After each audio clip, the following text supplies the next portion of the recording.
guys, ngayon naglalakad kami kasi pupunta kami ng taniman para kumuha ng mulberry at i-check yung tanim ng lolo na guys, talong. samahan nyo kami. So guys, pupunta na kami ngayon doon. So nandito na kami ngayon sa kalsada and naunaan na ang aming lolo doon kasi nakabike siya tapos kami lakad lang. Yes. So samahan nyo kami. I-check ang tanim ng lolo at kumuha ng mulberry. At guys, napapakita namin sa inyo yung ginawang swimming pool ni Lolo. Pero yung swimming pool na yun talaga guys, ibakal lang ng tubig pandilig. Mamaya, Gusto nyo naman. sila yan guys. Sila lang. Kaya may dumaan na motor. Sila lang nakaisip niyan guys. Samahan nyo kami sa walang So, kwenta-kwenta vlog. Balikan namin kayo guys pag malapit na kami doon sa taniman ni Lolo. Guys. Takbo!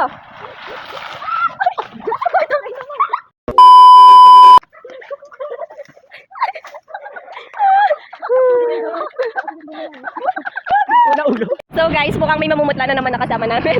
Kasi nagtaob. Ayan siya. Hi guys sa vlog ko. Sakit niyan. Ganun ka pa.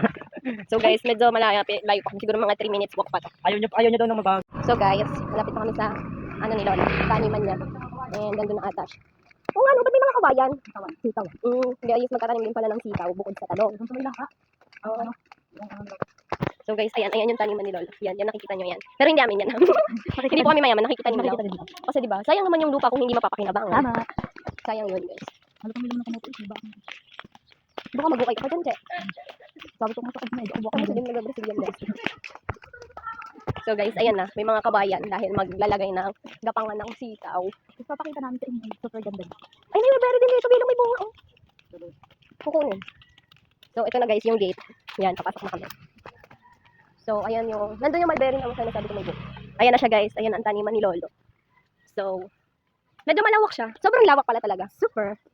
Ganda. And, maganda dito magtayo ng kubo. Although may kubo dito kaso hindi naman na matitirhan kasi super kalat. Tapos, basta butas-butas na siya. Ayan siya.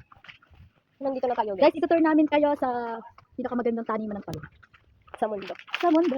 Parang na lang sa tingin namin. Uy, ito yung mulberry guys. Tikman natin. Test. Taste test. Ayun siya oh. Babalikan namin yan mamaya guys. Guys, look. Kuha lang kami Kung na. gaano kalaki. Kuha muna tingnan natin. Guys, look kung gaano siya kalaki. Oh my God, ang tamis. Yun lang, makulay lang siya. Ang kulay siya sa kamay. Ito siya guys. Guys, nakikita nyo ba yan? Ganyan kaganda. Doon nasa likod ko guys. Ganyan kalawak yung taniman. Look. Papakita namin sa inyo. Ang Mini swimming pool. mini swimming pool. Para sa diligan. Guys, ano lang to? Siguro wala pang isang araw ginawa. Saglit lang. Saglit lang naman, lo. Pangit. Pangit daw. Pangit na ito. Pangit kasi naano na siya. So guys, ayun. Ito lang. Ang lawak ni guys. Kita nyo ba yan? Ganyan siya kaganda. Nakapagtanim na rin guys ng talong. Nagpunla na dito. Then marami pang punla. Ay, nagtanim na pala talaga, hindi punla. Oo, ayun. Wala na tatanim eh. So, Wala pa yung tanim, ayun pala. so yan guys. Babalik tayo doon dahil kukuha na tayo na Mulberry. Let's go! Kamusta kaya yung nada pa? Tanga pa siya. Tanga or namumutla. So guys, action star. Nasaan yung plastic?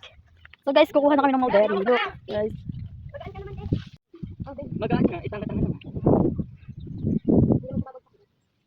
Guys, ayun yung mulberry.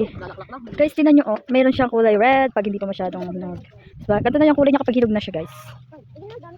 Nakakuha na kami ng mulberry at ayun. Tignan nyo guys. Uy, putang eh. Mababalis kasi sumunod pa.